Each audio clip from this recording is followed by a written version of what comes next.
Hello everyone, and welcome to what is just going to be a pretty casual, not super long video containing my thoughts about the first arc of Bleach, which is the first 70 chapters of Bleach, which I've been kind of slowly, been going through for the past few weeks over on Twitch. For anyone who doesn't know, I stream my experience with every single big three, I guess, story now. I finished Naruto, I'm close to being caught up with One Piece, and now we're starting Bleach. It just felt like the natural thing to do next. We'll be doing JoJo's Part 7 in the future, maybe Slam Dunk, maybe Tokyo Ghoul. So the train doesn't stop after I finish Bleach, but that's still far to go. Anyways, in case you're wondering about what happened to my Naruto reviews, I just realized that I just didn't have the time to be doing them. Unfortunately, I just didn't have the time. I would have been burnt out on the story if I continued to do them and put them on this channel. But the streams are out there.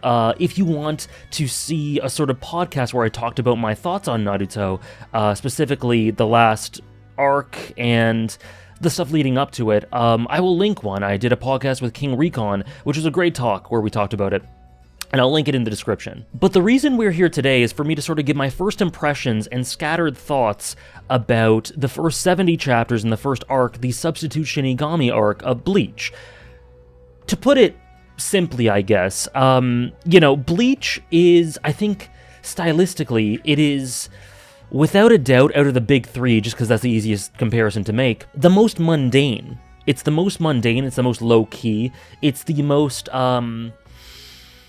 down to earth. It reminds me quite a bit more of something like Jujutsu Kaisen or Yu Yu Hakusho in terms of sort of concepts and setting and general approach. It does feel a bit more grounded, and that isn't to say it's better or worse than the other series in the big three. It's just, I think, a pretty clear stylistic difference, at least for the first 70 chapters. You know, there are obviously things in the writing and the spirit of the story that draw some parallels with One Piece and Naruto, but it very much feels separated from them. It feels like its own thing.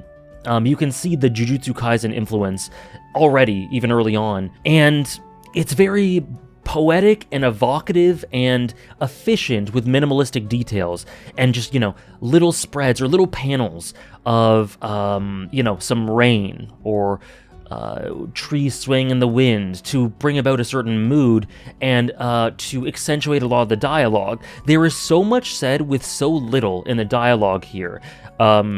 And in that way, I've sort of compared it to The Legend of Zelda Twilight Princess, which can be very minimalistically evocative, yet so expressive and beautiful and flowing and poetic. That's what I get from Bleach. There's tons of subtext here, so much so that a lot of the criticisms I've heard of the series is that people just make up the writing for Kubo. That sort of criticism, a lot of the time, ends up being bullshit in my experience, which is why I'm very glad to get into this, because I kind of love putting together breadcrumbs and pieces of subtext and making connections. It's why Chrollo is one of my favorite characters in Hunter x Hunter, for example. And people say that sort of thing about Chrollo all the time. So I really thought from the beginning that Bleach would be up my alley. And, I've talked about the style a little bit. It really is. It really is. I am thoroughly enjoying my time so far. I think the character writing is incredibly efficient. The dynamics are, really snappy. The world and the premise and the concepts and the themes of reaping, soul reapers, the sort of grim reaper aspect, the idea of hell, and the sort of contrast with paradise, which is supposed to be soul society, but is that the case? I don't necessarily think so. The cycle of death and rebirth, and the torment that can occur when people cannot pass on, hollows, and these sort of chosen people who seem to have this sort of affinity for spiritual energy. It's incredibly rich. It's incredibly rich thematically. There's just been a lot of foundations laid, and I'll get into the character writing in just a second, but the way it integrates with the characters and the presentation is really beautifully poetic and artful. And I've heard that Bleach's art gets a lot better. I'm in the rough patch of Bleach's art, but even so far, I've just been so enthralled with the presentation. The fights look beautiful, they flow so well. Kubo uses automatopoeia so well, in such creative ways that accentuate the panel flow and just make these spreads and panels and fights pop. It feels like it's down to a mathematical science with how well it's done, but putting it in that way sort of takes away from the sort of human, flowing, poetic, evocative nature of the presentation in Bleach. So I don't like really talking about it in mechanical terms, but that's just my way of saying that it evokes in the perfect spots these emotions out of me, so much so that it feels like it's down to a science. Now, we've had, this first arc has essentially consisted of a bunch of mini arcs. Memories in the Rain, the nature of what rain means for Ichigo, of course. We've had the stuff with Orihime and Sora. We had the Uryo Ishida arc, mini arc, whatever it be called. The introduction to the captains. There's Byakuya, and there's Gin, and there's Kenpachi, and their connections to Rukia. And we've had the Don Kanonji little mini arc, which was tons of fun and really good.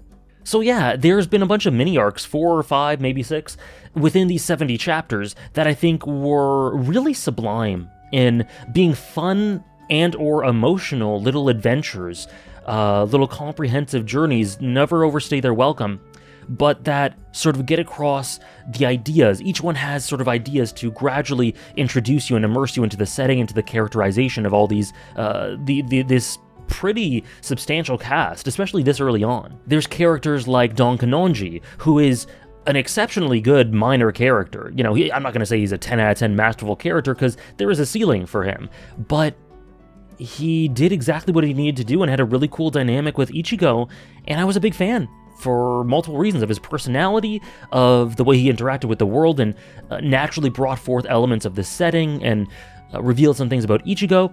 Really good. Masaki and Ishin, his parents, both of whom I think may have a bit more to them, especially Ishin, who so clearly knows more than he lets on, but has this goofy sort of persona to sort of hide behind or like protect maybe his family from the truth of what he knows, while very subtly, gradually nudging them in directions or trying to make them feel good, or whatever his motives may be, which are much more serious and deeper, I think, than comes across. I really would like Masaki and Ishin, despite Masaki being dead, to be a continuous force in this story, and I could see it happening.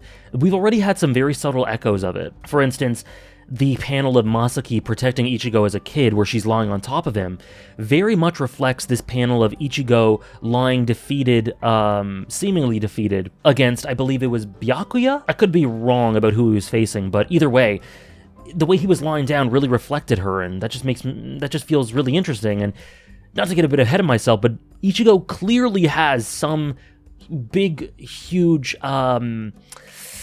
just interesting elements to his origin, and Masaki and Ishin could both be a part of that, or it could be completely otherworldly. But I've just been introduced to Renji and Byakuya and Gin, who, oh man, I've only seen a glimpse of Gin, but he seems very for me. His general personality and demeanor and his sort of energy and the role I think he'll have in the story, I'm very into Gin. Also Kenpachi. There's also Chad, who had this beautiful chapter where he defended Kaden, who I really like Kaden.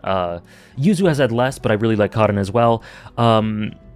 This beautiful chapter or two, just little glimpses, little drops and crumbs of a backstory and a sensei, and how he needs to be kind, how kindness is in strength. Stuff like that. Chad's really cool. And I also really like Uryu, excuse me. He has a great dynamic with Ichigo, and his backstory and the reason, and the introduction of the concept of Quincy's, and the reason that he hates Soul Reapers being so personal and yet sort of contradictory. Contradictory to the type of person he is. He just had a great mini arc throughout his chapters, and I think he's a very good character, and I hope to see more of him, and I'm sure I will. I love Tatsuki and Orihime's dynamic. They have a beautiful relationship. The princess and the dragon. Tatsuki, this sort of consistent, the way that she consistently seems to yearn for people who leave her, and she doesn't want to be left alone. She kind of had it to an extent with Ichigo. She's scared of it with Orihime at the moment. But those two have a bond that just really, it is just so special. It's so beyond words. And the way they sort of complete each other. It's really beautiful. And Orihime, she is so great. I really love her. She's so strong. She's so strong and emotionally supporting those she cares about. She's very aloof and can be kind of an airhead, as people describe her, but she is so, despite being sort of silly in that way, she is so emotionally intelligent and intuitive, and acts as a sort of bridge. There's these poems in between for each volume, and one that sort of described her as a sort of bridge between the rain and the earth. She's able to bridge people together and emotions together and reach out to others through understanding them, sometimes through shared trauma, but just through being so emotionally intelligent and empathetic and understanding. I think Orihime is amazing. I think she's great. Several amazing relationships, and I can't wait to see more of her down the line. Then we have Kisuke Urahara. This guy is such a scene stealer. Very quickly, it's made apparent that he is more than he seems. He's drawn with shadows over his eyes, looking very sketchy. He has these hidden agendas, and he just keeps you guessing, and he's just the perfect sort of hook character this early in a series, because you look at him and you're just like, what the hell is your plan? He's twisted, he's sick, he sort of uses Ichigo for what seems like these sort of like tests and experiments, and he definitely feels like an absolute sicko. But at the same time, there's great hints throughout the series, I think, that hint at the idea that his motives might not be malicious. He just has sort of sick and twisted ways to get there. I don't know, but Urahara is currently in my top 3 in the series. He's currently my 3rd favorite character, and I just love how he keeps me guessing. And what I'm curious about is, like, a character like that cannot be like that the entire way through the story. Something's got to give. I don't think he's going to be like that forever. But what will be the true essence of his character? What are his true motives? What's he using Ichigo for? Why is he training him in this way? I don't know, but he's so enticing and so engaging, and I love him. And also, I looked up the other day and noticed that he is voiced by one of my favorite voice actors, Miki Shinichiro, who does like Roy Mustang and Kaiki from Monogatari, and Kusakabe from Jujutsu Kaisen. And I love his stuff, I love his work, so I can't wait to watch some episodes and hear him voicing this sick fuck. We also have Zangetsu, who just recently got introduced through one of the best chapters in the series, this sort of abstract realm within Ichigo.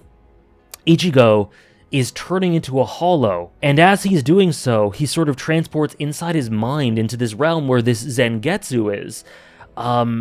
We learn later that Zangetsu is the name of his sword.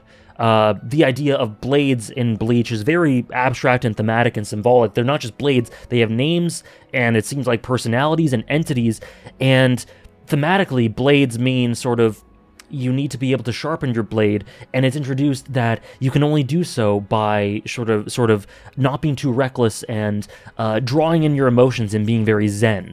Now, Ichigo had this great moment against Grand Fisher where he didn't rein in his emotions and said, okay, so, you know, having my emotions on my sleeve will make my blade dull. Luckily, a dull blade is enough to destroy you, which was raw as hell. But I really do think that Ichigo is going to have to rein this in if he wants to progress and protect those he cares about. But also, this just makes you theorize so much about Ichigo. Is Zangetsu just the spirit of the sword, or is he sort of a relic of a time-long past that's sort of appearing here and representative of it, or maybe he's both? He really feels like a being of another era, or a long-forgotten past, because he does say to Ichigo, like, you have to remember me. And then Ichigo just sort of, in the depths of his memories, brings about his name and remembers his name. What the hell's going on with that? I don't know. I don't know if Ichigo's had a past life, if something's going on with lives.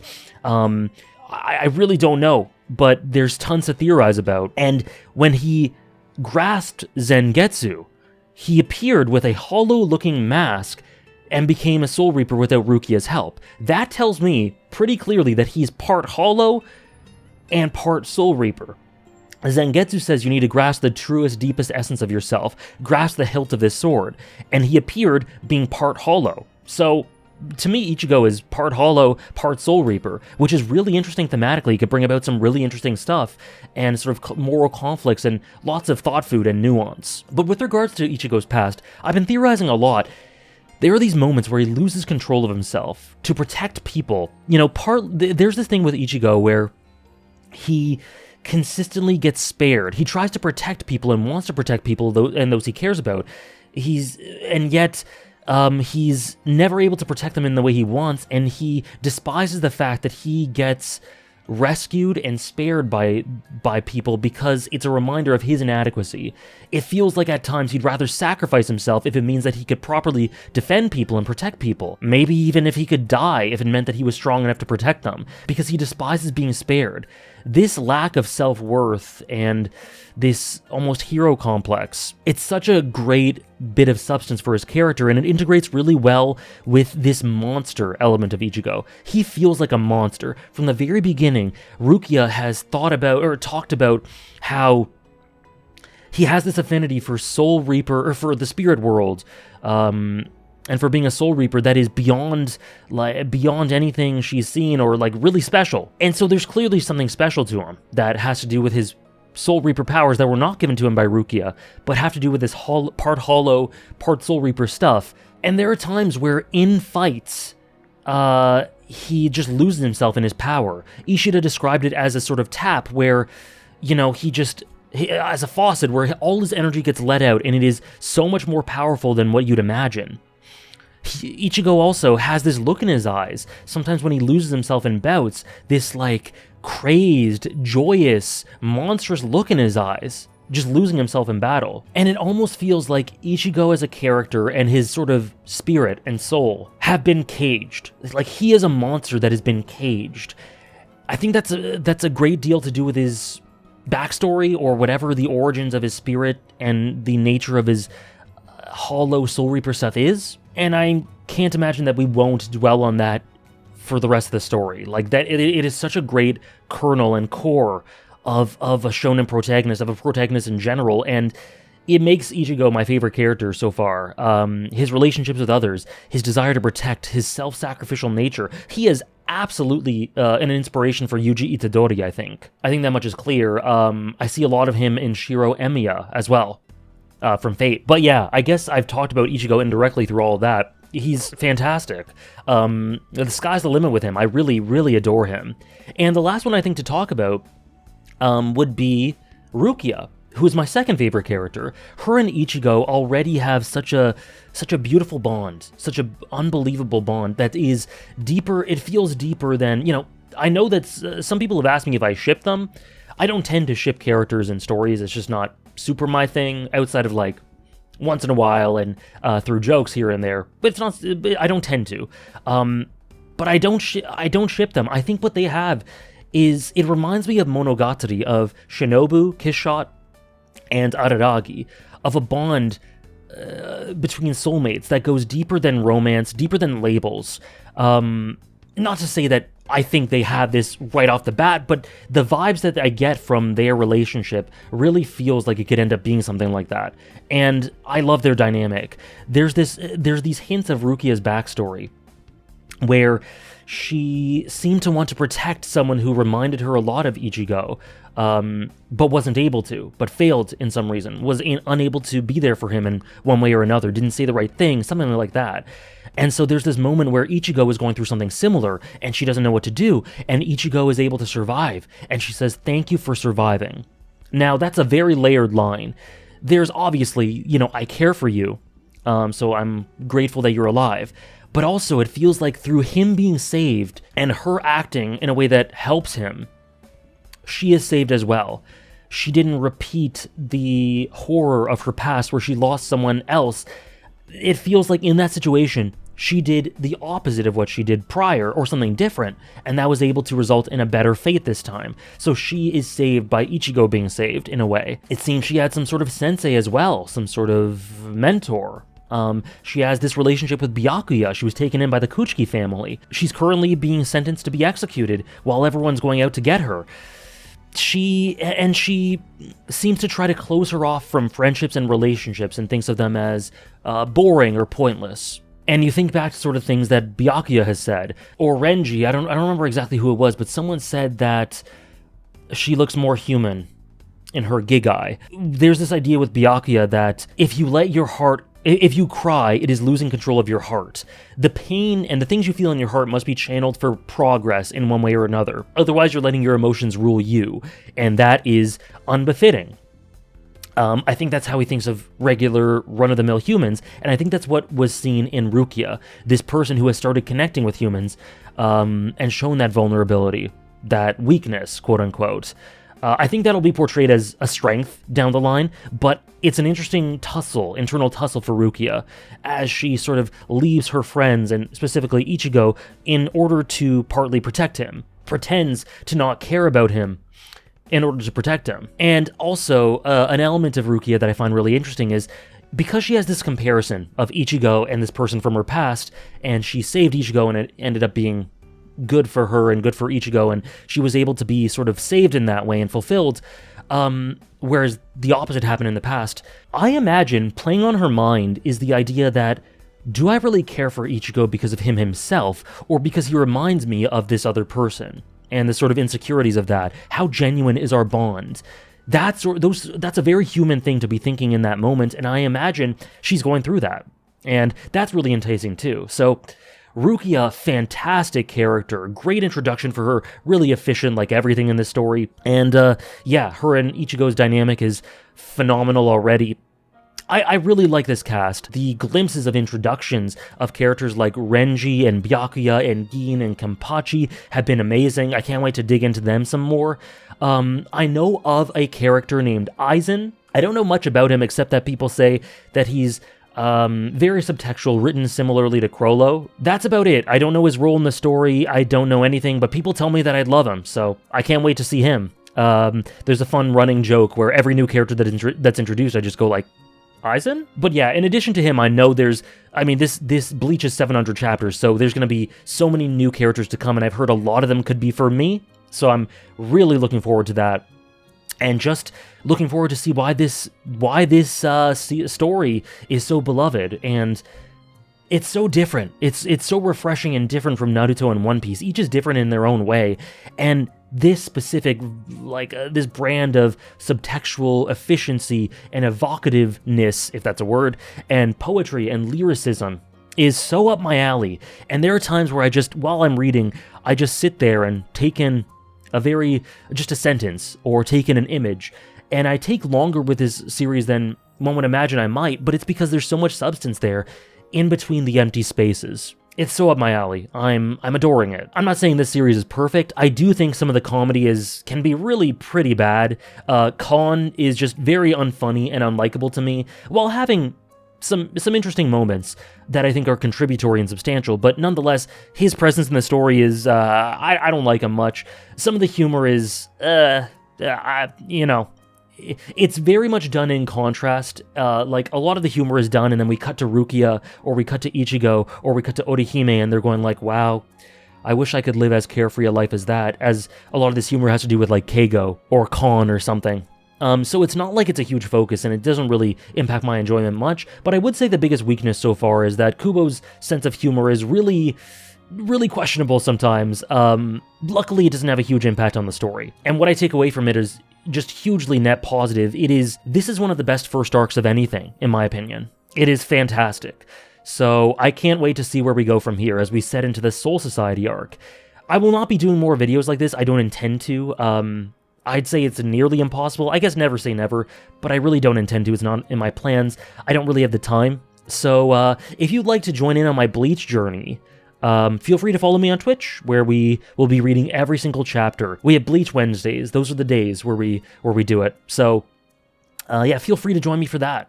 It's tons of fun so far, and we've only had 4 streams. Plenty more to come as we dig in deeper and deeper into the rest of this series and see how the art and presentation and thematics and characters and concepts and the story in general just evolves. I'm really so enthusiastic and excited for it. And yeah, if you're joining in on the streams, I hope you're enjoying them. I hope we enjoy them in the future. And thanks, just in general, for watching this video, watching the streams if you do. Yeah, I guess that's my first impressions of Bleach. I hope you found it interesting in some way, and thank you. Many thanks for watching.